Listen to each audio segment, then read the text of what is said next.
Belum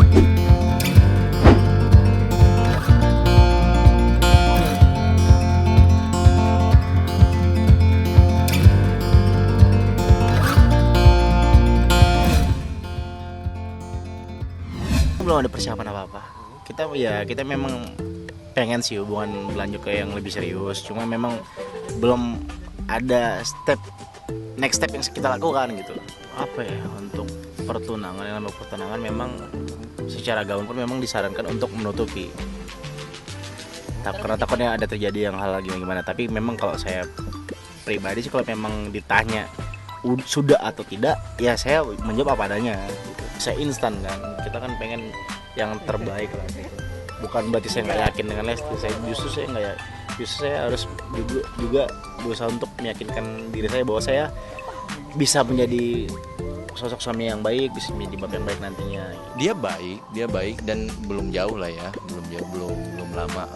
Tapi ini membuktikan bahwa kita nggak perlu lama mengenali seseorang, tapi yang penting yakin aja sih. Gitu. Berarti dia kalau emang dia serius, berarti emang dia laki-laki. Wallahu alam ya. Saya pikir si Dede sama si Bilar mau lebih. Dia maunya mereka yang di luar tuh tidak tahu apa yang terjadi di belakang gitu. Mungkin itu alasan mereka nggak ngobrol kapan, nggak ngobrol beli baju buat apa atau apa gitu. Itu mungkin alasan mereka kalau menurut aku. Tunggu aja lah ya, pertemuan mereka itu udah ditakdirkan ya. Menurut aku sih, kenapa mereka bisa dapat chemistry, terus bisa banyak disukai orang, itu takdir kalau menurut aku sih. Nggak ada yang dibuat. Udah pernah ngobrol juga kan, udah pernah datang ke keluarga, udah ada omongan ibaratnya. Jadi kita nggak ini gitu, nggak kaget, nggak apa, karena memang dia udah, sebelum dia ada di TV juga berstatement itu ya, kita udah pernah ngobrol sama dia gitu. Ya udah ngobrol di sini. Untuk waktunya sih belum, sampai saat ini kita belum membicarakan kapan persisnya gitu. Tapi kita sih berharap keluarga ya lebih cepat lebih baik aja gitu kan, kadang itu niatnya niat baik gitu. Kenapa mesti ditunda kalau memang kita udah siap?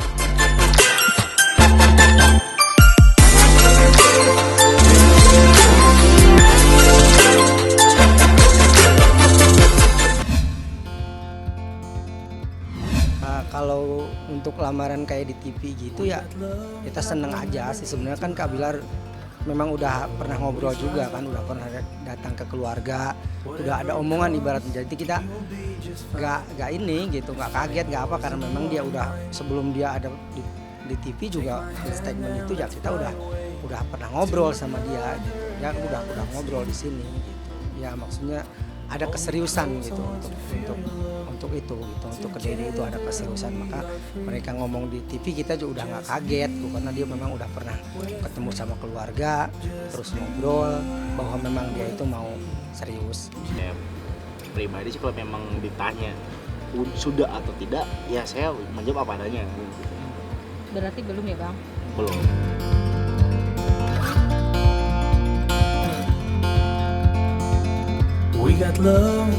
Seperti bulan pertama kita dekat, saya udah ada omongan sana. Saya udah bilang bahwa saya serius gitu. Cuma kan memang saya kan masih harus, ibaratnya nikah itu kan butuh banyak persiapan. Saya lagi menjalankan proses yang maksudnya nikah itu butuh banyak proses dan nggak bisa instan. Together we are free. Just be with me. Mulai aktif lagi sih dia. Ada sesuatu hal yang beda aja lah. Tapi saya juga nggak tahu. Mungkin dia pengen memposisikan, ya udahlah diceriain lah gitu.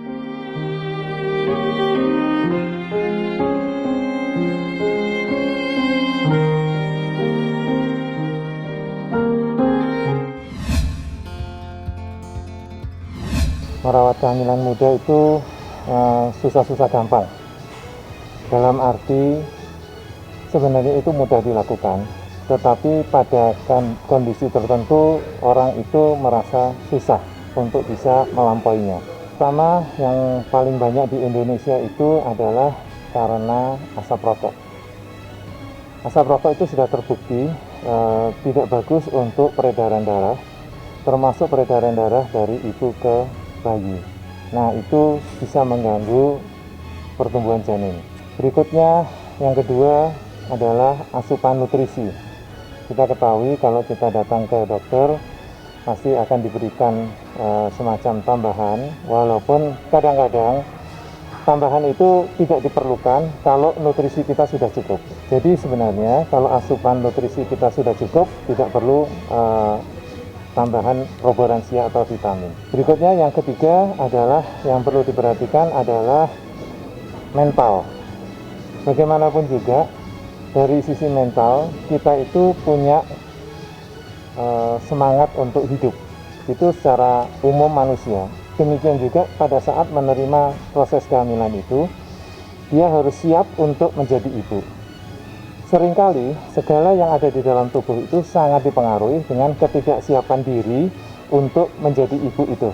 Sehingga terjadi berbagai macam gejala atau keluhan, mulai dari saat kehamilan, proses persalinan, sampai nanti setelah nifas. Bahkan ada yang paling ekstrim adalah istilahnya postpartum blues.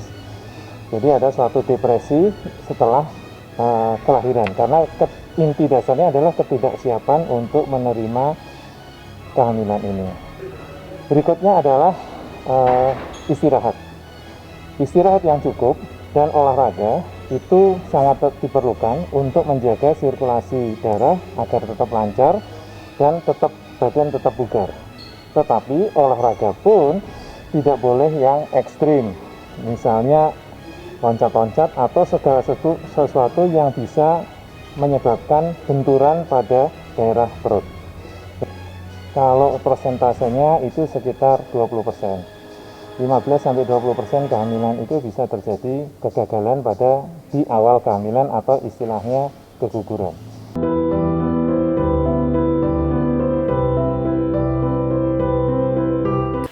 Video call. Ya, dia memang kecewa sama diri sendiri kan. Nah, beberapa menit itu saya lihat dia ada kecewa berat dari bicaranya sama saya, dari matanya juga. Tapi setelah itu udah, karena hati itu kan nggak bisa dibohongin. Mungkin buat Sule ya fine aja, tapi kan yang pengaruh itu pasti di Natalia ya kan, ya hilang sampai kayak begini pasti ya. Ngecewain laki gue wajar lah itu ya. Betul, tadi sudah saya sampaikan di poin yang ketiga adalah masalah psikis. Jadi masalah emosional, psikis itu inti dasarnya adalah kesiapan untuk menerima kehamilan. Tubuh itu ada istilahnya hemodinamik ya. Jadi ada, kalau kita terancam maka organ-organ tertentu yang akan diprioritaskan. Organ tertentu itu nomor 1 otak, kemudian jantung, kemudian paru, dan hati. Urutannya itu. Nah, rahim apakah termasuk organ prioritas? Tidak termasuk. Nah, jadi kita jangan menyebabkan segala sesuatu yang mengancam diri kita, karena rahim itu tidak termasuk organ yang diprioritaskan. Padahal rahim sangat utama untuk sirkulasi darah dari ibu ke janin. Karena rencana aku yang sekarang ini kan ada yang mau pembangunan, jadi aku lagi pindah rumah dulu sementara, dan memang aku planning kan pengen punya rumah masa depan gitu ya, yang udah siap buat anak dan lain-lain. Apalagi kalau anaknya mau banyak kan, yang sekarang tuh kamarnya 1 doang, kamar aku doang. Jadi mau rumah yang kamarnya 10, kamarnya banyak gitu kan, mau punya anak 15. Awal Januari aku udah pindah. Semoga dengan rumah baru juga ada berkah baru, ada tujuan baru, dan bisa mempunyai segala lah hubungan yang lebih baik lah. Ya namanya hubungan kadang-kadang ada ngambek-ngambekan, ada ego masing-masing, ada putus nyambung, ada kayak gitu-gitu. Nggak ada orang hubungan mulus-mulus terus, apalagi kita setahun aja sebenarnya belum. Sebenarnya kan cuman dalam hubungan tuh laki-laki sama perempuan tuh egonya harus ada yang dipendam, ada yang diredam gitu. Jadi itulah yang kita sedang belajar gitu. Karena rencana aku yang sekarang ini kan ada yang mau pembangunan, jadi aku lagi pindah rumah dulu sementara, dan memang aku planning kan pengen punya rumah masa depan gitu ya, yang udah siap buat anak dan lain-lain. Apalagi kalau anaknya mau banyak kan, Yang sekarang tuh kamarnya 1 doang, kamar aku doang. Jadi mau rumah yang kamarnya 10, kamarnya banyak gitu kan, mau punya anaknya 15.